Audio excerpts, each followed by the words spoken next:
Morning, everyone. Good morning. Good morning. Good morning. I believe we already did an AV check and I can hear everyone, so let's proceed. So just to let everyone know, this hearing will be live streamed on YouTube. Welcome. Welcome to the Office of Tax Appeals. My name is Stephen Kim, and this is the hearing for the appeal of A. Keshishian and E. Keshishian. This hearing will be transcribed by Zoom. To ensure we have an accurate record, we ask that each person speaks one at a time and avoid speaking over another. And please speak clearly and loudly. The Office of Tax Appeals is not a court, but an independent appeals body, which is staffed by subject matter experts and is independent of any tax agency. While the Office of Tax Appeals is not a court, we must follow certain guidelines to ensure that we establish a proper record on which a decision is based and to conduct an orderly hearing. Each party will have the opportunity to be heard, so please wait for your turn to present your side. Also, I may interrupt the hearing if we get out of order or become counterproductive, as keeping us on track and creating a clean and efficient hearing record is part of my role as the lead administrative law judge. Are there any questions before we go on the record? No. No. Okay. All right, so going on the record. We are going on the record. This is the appeal of A. Keshishian and E. Keshishian, OTA case number 2307-13855. The date is April 16, 2025, and the time is 9:35 a.m. This is a virtual hearing being held electronically with the agreement of both parties. I am Judge Stephen Kim. I will be for the purposes of conducting this hearing. My co-panelists are Hearing Officer Erica Parker and Judge Andrew Wong. We are equal participants in deliberating and determining the outcome of this appeal. I'm going to ask that the parties identify themselves, and let's start with appellants. My name is Todd Resnick. I'm a CPA. My name is Gerald Brown. I'm a CPA. I'm Martin Keshishian. Great, thank you. And for Respondent Franchise Tax Board? Good morning. My name is Noel Garcia Rosenblum for Respondent Franchise Tax Board. Good morning. This is Brad Catino, also appearing for Franchise Tax Board. Thank you. Great, thank you. As stated in the minutes and orders, the issues to be decided in this appeal are whether appellants have demonstrated reasonable cause to abate the late payment penalty for the 2021 tax year, and whether appellants have established a basis to abate the underpayment of estimated tax penalty for the 2021 tax year. Regarding the exhibits, appellants stated at the pre-hearing conference that they intended to submit some exhibits, including a bank statement and a list of case citations, but they did not submit any exhibits before the hearing. Excuse me, we did email those out to everybody. We do not have a copy of that in the record, but we haven't received anything.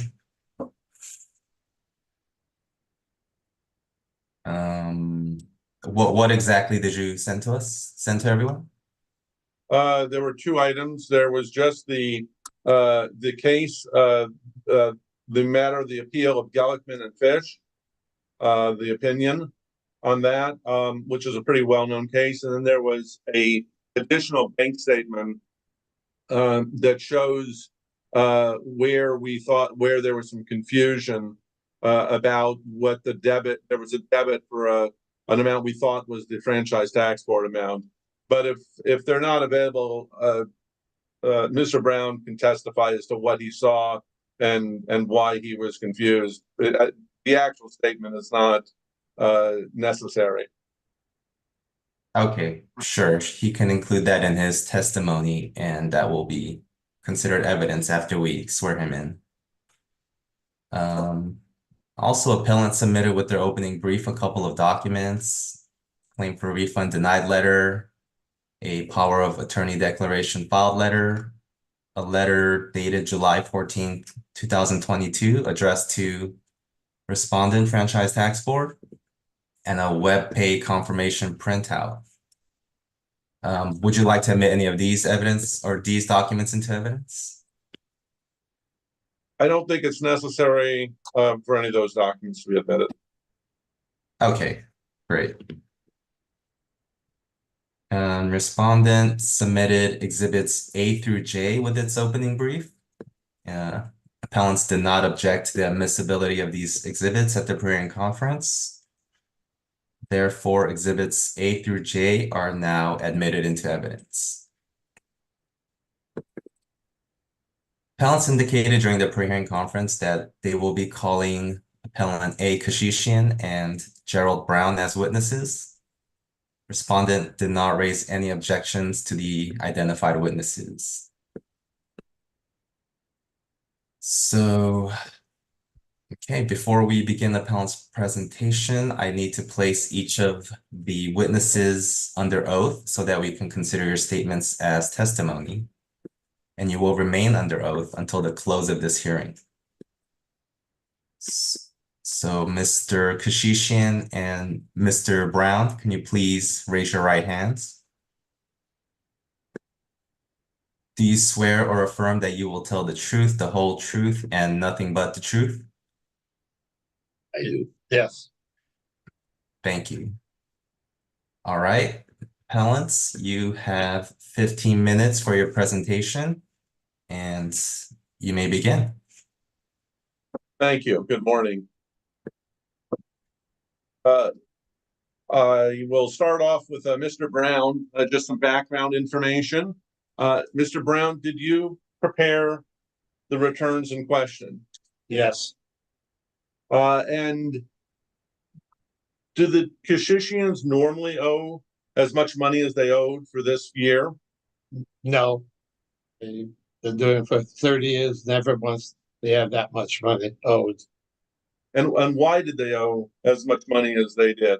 There was a sale of some property through a LLC. Sold some property. And when did you become aware they were going to owe this kind of money? When I started working on the tax return in 2021.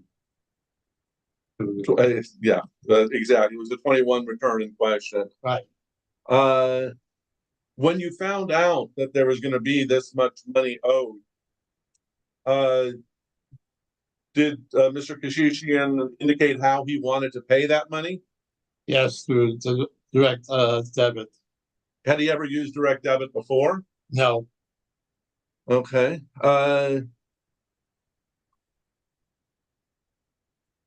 And did he give you the bank account number? No, he did not. How did you get the bank account number? With the shirt I put in the National Bank. No, excuse me. The not the routing number, the bank account number. He gave me the bank account. Okay. But on the routing number, did he give you that? No. And so how did you determine the routing number? With the shirt I put in the National Bank and came up with the routing number. Okay. Mr. Keshishian, do you normally keep as much money in that bank account as you did as you would to pay the taxes? No, not that. It might be in the saving, but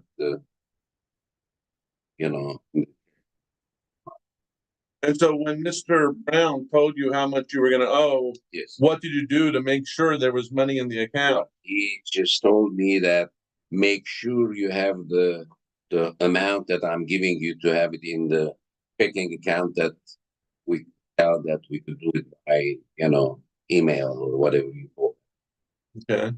And so you transferred Yeah, money I into that transferred account? money and it went in the checking account. Okay. So as of April 15th, there was money in the account and there was the right bank account number, but as it turned out, the routing number was incorrect. In appeal of Ehrlichman, they held that a mistake in an account number, if it was reasonable, would be allowed for abatement, so long as the error was corrected as quickly as possible. And so the issue really is, what did we do to make sure that we fix this as soon as we realized the mistake? So the first time that I think we realized the mistake was when we received the notice dated June 22nd from the Franchise Tax Board that there was a balance due. What did you do when you got that notice? I called Mr. Brown and told him I received this notification and I gave it to him in order to take care of it for me. Okay. And Mr. Brown, when you got the letter, what did you do? Well, I went to the cert to see if it was submitted or was withdrawn. And I went to the bank statement. I noticed on what date is it? I can't. $140,000 was withdrawn from his bank account. So in the exhibits, in the letter that Mr. Brown wrote, there is a e-file activity report from the CERT that shows the California auto withdrawal amount for $240,000. So, Mr. Brown, when you saw that, you believe that that was debited from his account? Yes, I did. And I felt that was the proper amount. And on this bank statement, the June bank statement, which unfortunately was not received by the court, on that June statement, it shows a debit of nearly exactly that amount. Is that correct? That's correct. And you thought that was the debit for Franchise Tax Board at that time? That is correct. And what did you do when you put those things together? I wrote the Franchise Tax Board, sent them information, and I believe that that was the payment, and they were wrong. And that letter was written on, I believe, July 14th and is in evidence. And then, so you assumed at that point that everything would be taken care of and that it was just simply a mistake by the Franchise Tax Board. That is correct. What the next letter received was not until September 8th, also in evidence. And at that time, Mr. Keshishian, what did you do when you got that letter? Well, I was surprised again, and I called Mr. Brown and I went to him. I gave him that notification to him to see what's going on, which was very surprising. Okay. And at that time, what did you do, Mr. Brown, when you got that letter? I went into it. I looked a little bit more thoroughly what was going on, and I called. I think I might have called the Franchise Tax Board or not. I'm not too sure. I found out that check was returned because there was the wrong routing number, and I told Mr. Keshishian about it, and he immediately sent the correct amount to rectify the situation. And just for the record, so that letter that was dated September 8th, and the payment was made on September 15th, within a week. Once it was determined that there was that in fact it was not debited from the account, that within a week that amount was paid.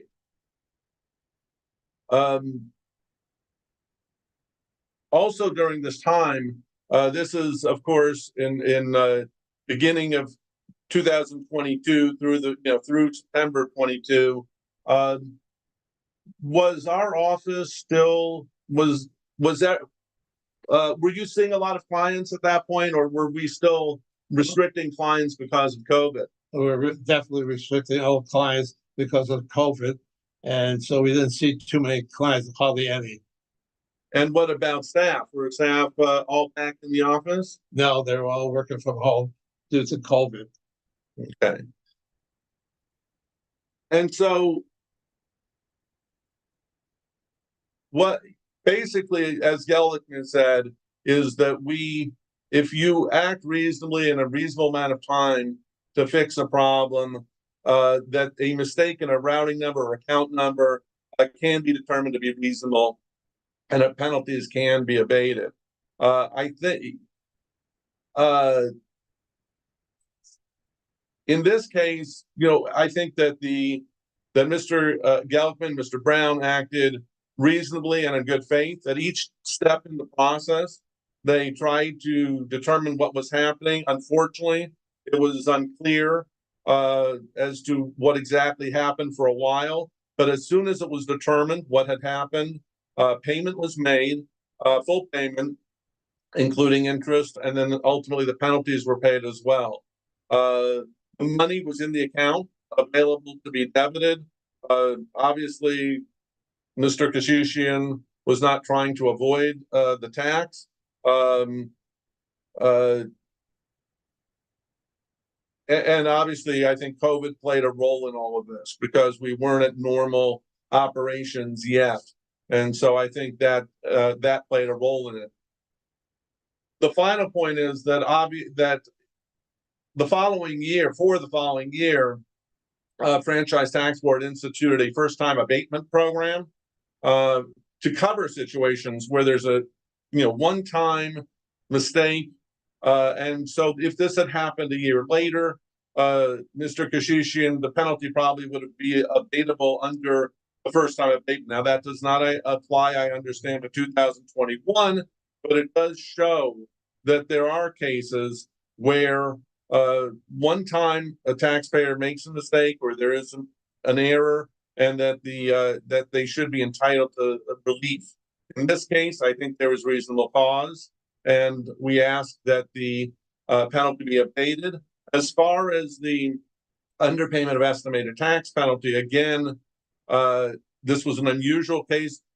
Mr. Brown testified that he was not aware of the gain until he did the return. It was an unusual gain. And then again, as soon as it was realized, he had instructed Mr. Keshishian as to what the tax was, and to make sure the money was available for direct debit. And again, COVID playing a role in all of this because it's still not at normal operations. So we ask that both penalties be abated, and we thank you for your time. Thank you, Mr. Resnick. Respondents, do you have any questions for the witnesses, Mr. Keshishian or Mr. Brown? This is Noel Garcia Rosenblum. No questions. Okay. Panel members, Hearing Officer Parker, do you have any questions? I will reserve my questions for later. Judge Wong, do you have any questions? I just had one question for Mr. Keshishian or his representatives. After the attempted web payment in April, did you check the bank account to verify whether the payment had gone through? No, unfortunately, not. Okay. My age, I'm getting older and getting sometimes lazy, or oh, I have not checked. No. What did exacerbate the entire problem when we got the first notice again was that there is this $243,000 debit, almost the exact amount of the FTB payment, but for something completely different. That was the source of the confusion. Thank you. No further questions at this time. All right. I also had a question. When did you say that the sale of the property occurred? Well, it was through an LLC, a pass-through entity. So until the K1 was finished, we had no idea about the sale.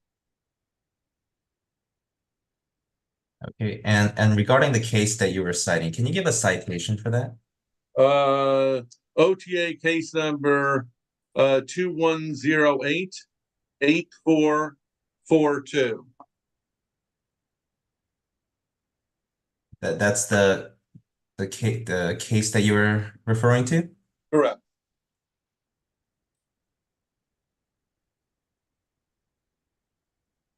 That's the case number. Is there a citation for that? Yeah, hold on one second. I have that.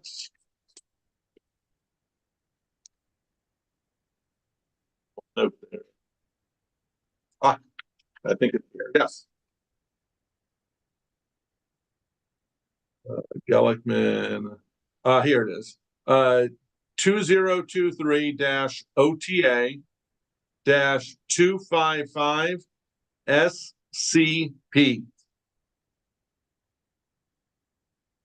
Okay, thank you.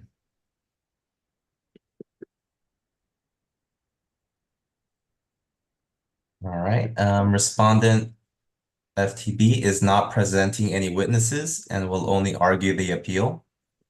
So they will not be testifying under oath or affirmation. Respondent, you will have 10 minutes for your presentation. Are you ready to begin? Yes, I am. Okay, you can go ahead. All right. Thank you. Good morning. My name is Noel Garcia Rosenblum, and I, along with my co-counsel Bradley Catino, represent Respondent Franchise Tax Board in this matter. There are two issues at appeal today. First, whether the appellants have demonstrated reasonable cause to abate the late payment penalty imposed during the 2021 taxable year. Second, whether the appellants have demonstrated any basis to abate the estimated tax penalty imposed during the same year. Respondent received the appellant's 2021 California tax return, which reported a balance due. However, no payment was received with the return. Therefore, respondent imposed a late payment penalty in addition to a self-assessed estimated tax penalty reported on the appellant's return. Respondent issued a notice of balance due to inform the appellants of the outstanding tax and penalties, and respondent received a payment satisfying the tax balance due approximately 3 months later. Subsequently, after paying the penalty balance, appellants filed a claim for refund requesting both penalties be abated. Respondent reviewed this request and issued a denial letter in which the appellants timely appealed. California law provides that respondent shall impose a late payment penalty when a taxpayer fails to pay the amount shown as due on their return on or before its respective due date. For the 2021 tax return, this was April 18th, 2022. Therefore, because the appellants paid their tax due on September 14th, 2022, the late payment penalty was properly imposed. In the present appeal, the appellants do not dispute the imposition or calculation of the late payment penalty, but rather argue that they have demonstrated reasonable cause. Specifically, the appellants argue that they scheduled a timely payment. However, the payment was rejected because an incorrect routing number was used. Appellants contend that they demonstrated reasonable cause because they had sufficient funds to pay the tax liability owed and immediately submitted a second payment once they were notified of their error. To establish reasonable cause, a taxpayer must show that the failure to timely pay the amount shown as tax on the return occurred despite the exercise of ordinary business care and prudence. The reason for the late payment must be such that an ordinarily intelligent and prudent business person would have acted similarly under the circumstances. Appellants do not dispute that their failure to timely pay their taxes owed was due to using a wrong routing number. The law is well settled that an oversight that results in the failure to timely pay does not by itself constitute reasonable cause. Further, lack of notice from respondent of a failed payment does not negate a taxpayer's duty to verify that a payment was successful. A reasonably prudent taxpayer exercising due care and diligence is expected to monitor their bank account, ascertain whether an electronic payment was made, and, if not, ensure a payment is submitted promptly. Had appellants monitored their account, they would have quickly learned that their payment was not remitted and could have remedied the error within a reasonable time frame. Lastly, the appellants contend that they submitted a second payment immediately after they were notified of the error. However, the record shows that appellants did not pay their taxes due for approximately 3 months after respondent first notified them of the balance due. Appellants referred to the appeal of Gellickman and Fitch in which the taxpayers were assessed a late payment penalty because their payment was dishonored due to an incorrect routing number. Respondent first notes that as a small case program appeal, its opinion is not given precedential effect. Furthermore, the facts of this appeal greatly differ from the current appeal. The panel in the Gellickman and Fitch appeal held that the taxpayers' proactive actions of reviewing their bank account, contacting respondent about their failed payment by telephone and mail before they were notified of a failed payment, and requesting access to their online account, and finally making their payment immediately upon learning their error demonstrated reasonable cause to abate the late payment penalty. These actions that demonstrated reasonable cause were notably absent from this appeal, as the appellants did not monitor their bank account, the appellants did not contact respondent until after a balance due notice had been issued, and appellants waited about 3 months after being notified of their outstanding balance to submit a payment. Therefore, the appellants have failed to establish reasonable cause, and respondent's imposition of the late payment penalty was proper.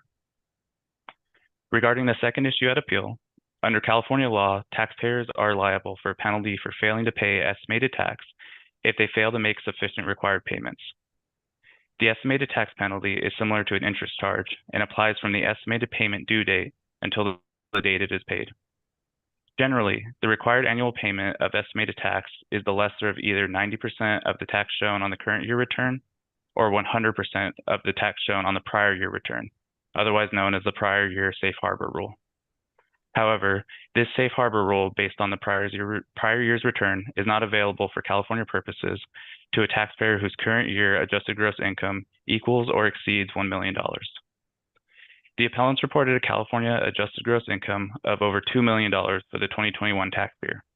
Therefore, the safe harbor method is not available, and the appellants were required to pay 90% of the tax shown on their tax return in estimated payments. Because the appellants only paid 5% of the tax shown on their return, the estimated tax penalty was properly imposed and cannot be abated through the safe harbor method. Therefore, respondent properly imposed the late payment penalty and the estimated tax penalty, and the appellants have failed to demonstrate any basis for either penalty to be abated. Therefore, respondent's position should be sustained. I am happy to answer any questions you may have. Thank you.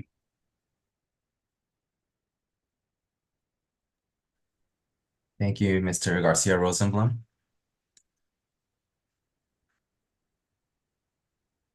Hearing Officer Parker, do you have any questions for respondent?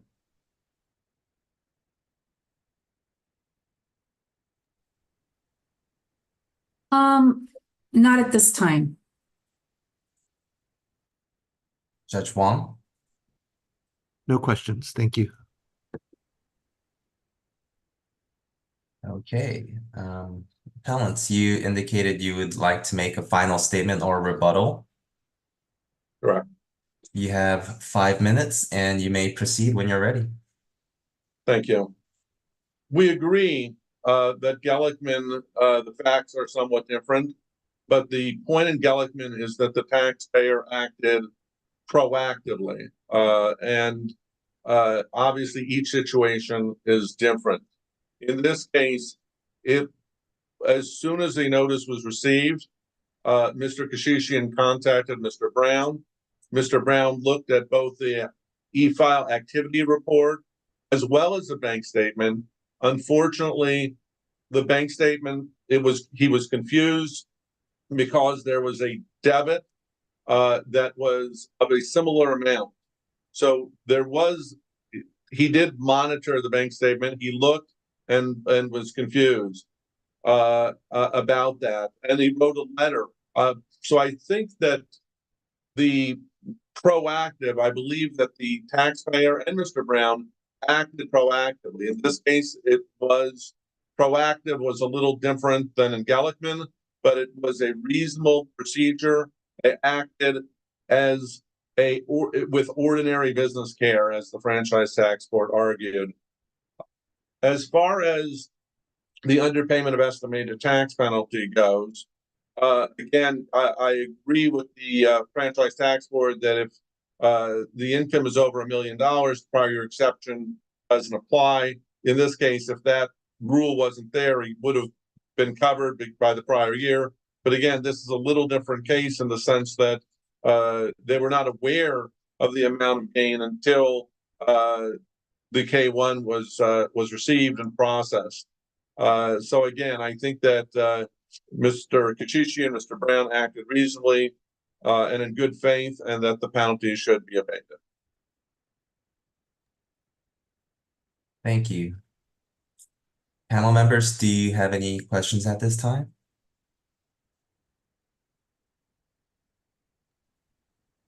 This is Hearing Officer Parker. I actually do have a question regarding the K1 that you say you received.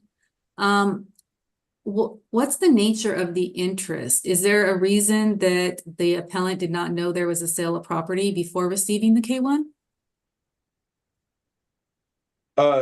No, I believe Mr. Keshishian knew that there was a sale of a property. I just don't believe he knew how much the gain was going to be. Exactly. And are you also the preparer for the entity that had the sale? Yes. Yes, we prepared that return after the end of the year, correct? Okay, and I do also have another question, I apologize. Regarding the transfer of funds into the bank account that Mr. Keshishian said he made, apparently there was another almost identical payment that was withdrawn. Were there funds that were transferred to cover that debit as well? Yes, there was enough money to cover both debits, correct? And Mr. Keshishian testified that he didn't notice that the other large debit or the FTB debit did not go through until when you checked again after it was discovered and the subsequent payment was actually made in September. So he didn't notice that payment stayed in the account until September? That is correct. Okay. And then one more, I just wanted to make sure I'm understanding the exhibit that was in the file, and I guess this would be for you. You mentioned that when you received the notice in June, that your company looked at the LaCert printout. Yes. And let me see, is the That copy is part of Exhibit F. It's Exhibit F, page 6 of 10. Okay, so you were mentioning that you looked at this and saw that there was an auto withdrawal for this almost the same amount. But when I'm looking at this, I'm also noticing that it said the balance due was almost double the amount. This doesn't appear to reconcile with what was actually filed on the return. No, I believe you're looking at the first line is the federal tax due, which was just a little under 500,000. The second line is the California tax due, the $240,006. Oh, okay, and then the one underneath it where it says the California estimated Q1, that would have been the payment that was made for the estimated that should have been made for the 2021 estimated payment? No, that is the first quarter of 22 estimated payment. So once we set up direct debit for the balance due for 21, we also set up direct debit for the estimates for 22.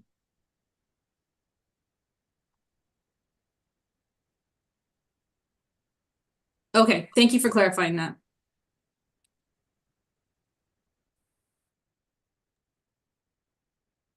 Judge Wong, did you have any questions? No questions, thank you. Okay, I think any questions that I have been answered. Okay. All right, thank you all. I'm gonna go ahead and end the hearing. This case is submitted on April 16th, 2025. The record is now closed. Thank you everyone for participating in the oral hearing today. The panel members will meet to deliberate and decide your case. We will issue a written opinion within 100 days of the closing of the record of today. So today's hearing in the appeal of Keshishian is now concluded. Thank you all. Thank you. Thank you. Thank you. Okay, Thank you. Have a is good day. gonna, thank you. OTA is gonna go in a short recess, and there's another appeal that's on the calendar, which will begin at approximately 10:25 a.m. Thank you.